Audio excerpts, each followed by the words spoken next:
Bonjour, aujourd'hui je vais vous parler du différentiel car visiblement, messieurs Pierre et Sylvain ne souhaitent pas répondre à la demande d'un Vultec sur le différentiel, donc je vais vous expliquer à quoi ça sert et comment ça marche. Bien, donc à quoi ça sert? En fait, sur votre voiture, vous avez 4 roues. Bon, jusqu'ici, je pense que je vous apprends pas grand chose. Et en général, sauf sur les très vieilles voitures, vous avez toujours des paires de roues motrices. Donc par exemple, sur les propulsions, ce sont les 2 roues arrière qui propulsent la voiture, alors que sur une traction, ce sont les roues avant qui tractent la voiture. Donc 2 et 2.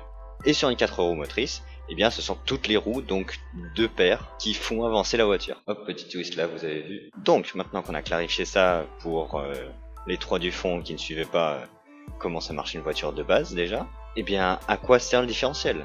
En fait, il est très utile pour répondre à un seul problème. Problème qui est le suivant. Quand vous tournez avec votre voiture, si on trace la longueur parcourue par vos roues, en fait, vous allez voir que les roues intérieures, donc qui tournent plus court en fait, parcourent moins de distance que les roues à l'extérieur. En effet, elles ont un rayon de braquage plus grand.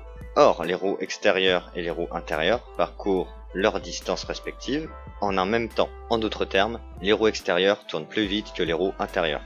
Ou en tout cas, doivent tourner plus vite que les roues intérieures pour ne pas patiner et pour avancer normalement. Et c'est précisément ce à quoi répond le différentiel. Il va transmettre votre force motrice et la répartir entre les 2 roues, donc intérieure et extérieure, pour que ces 2 roues justement tournent à des vitesses différentes et que votre voiture accroche bien et ne patine pas en fait. Voilà, donc problème simple, on trouve une solution, donc qui est ici le différentiel. Mais on va voir que le différentiel, finalement ce n'est pas une machine qui est compliquée.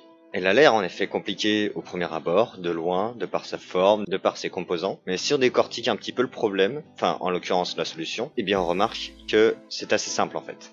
Donc, je vais vous rappeler quelques bases, et après on pourra faire la synthèse, et vous verrez que c'est tout simple. Et je vous donnerai mon explication de pourquoi ça a l'air compliqué. Ça a l'air seulement.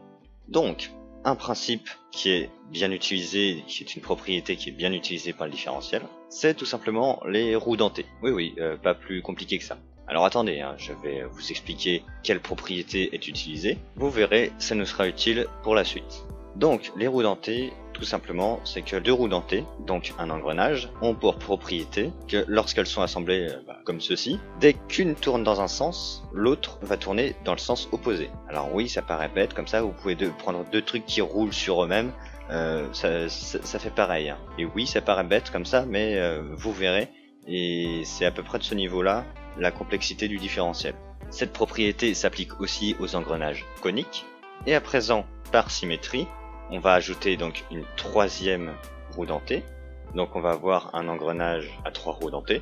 On va rester ici avec des engrenages coniques. Donc on voit qu'il y a 2 roues dentées coniques qui sont face à face. Et qu'avec double inversion, mais aussi la disposition, vous pouvez très bien le voir, en fait c'est juste, on a fait une rotation, une symétrie, donc une rotation à 180 degrés de la caméra par rapport au premier système de 2 roues dentées. Eh bien, les 2 roues dentées coniques qui sont sur le même axe tournent dans 2 sens différents. Voilà, ça c'est la base en fait du différentiel. Alors oui, bon, vous voyez peut-être pas comment ça se passe pour que ça distribue la puissance, mais attendez, on va compliquer un tout petit peu les choses.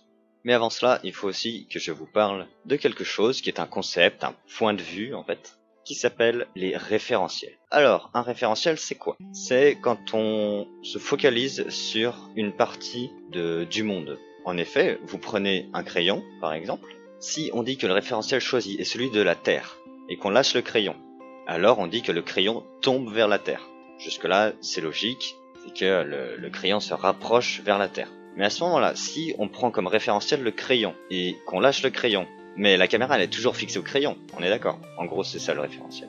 Donc on a l'impression que c'est la Terre qui remonte, donc qui tombe à l'envers sur le crayon. Voilà.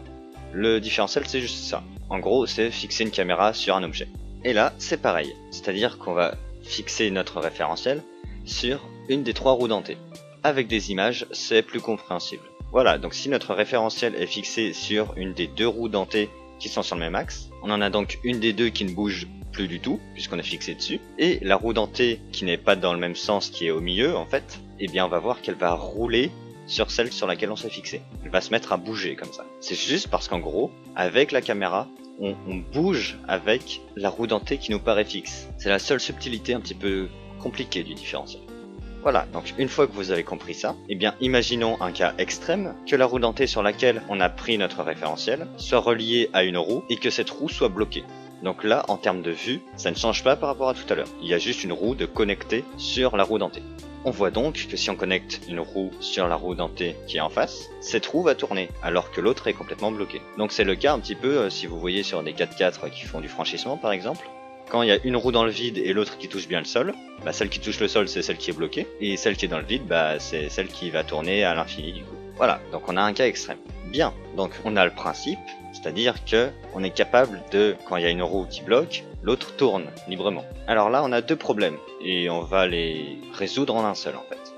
En effet, le premier problème c'est que les pignons là ils vont pas tenir dans le vide tout seuls. Donc on va poser un support qu'on va appeler la cage du différentiel. On va d'ailleurs à partir d'ici, puisqu'on se rapproche plus d'un différentiel, on va donc nommer toutes les pièces et ce sera plus simple pour la suite de la vidéo. Donc les deux roues dentées opposées là avec lesquelles on a fait joujou tout à l'heure, ça s'appelle des planétaires. Et la petite roue dentée là au milieu, ça s'appelle un satellite. Tout simplement parce que le satellite va rouler, tourner autour d'un planétaire, ou l'autre, hein, ça dépend du cas. Ah oui, c'est aussi simple que ça.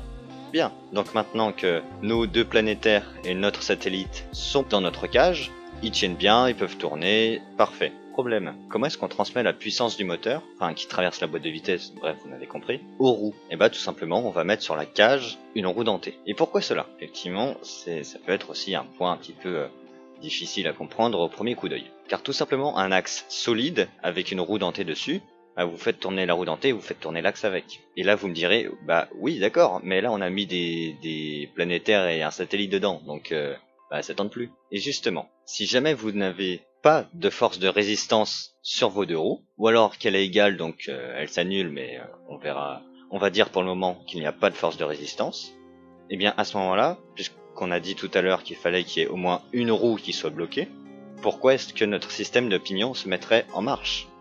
Voilà, donc, en fait, si jamais il n'y a pas de résistance, tout va tourner d'un bloc, comme si c'était un axe solide. Et voilà, et la subtilité du différentiel, c'est que, mécaniquement, tout seul comme un grand, eh bien, il va juste faire la part entre ces deux extrêmes. Donc, l'extrême que ce soit tout bloqué, donc que tout transmet d'un bloc, ou alors l'autre extrême qu'on a vu au tout début, où à ce moment-là, il y a une roue qui ne tourne pas et l'autre qui tourne.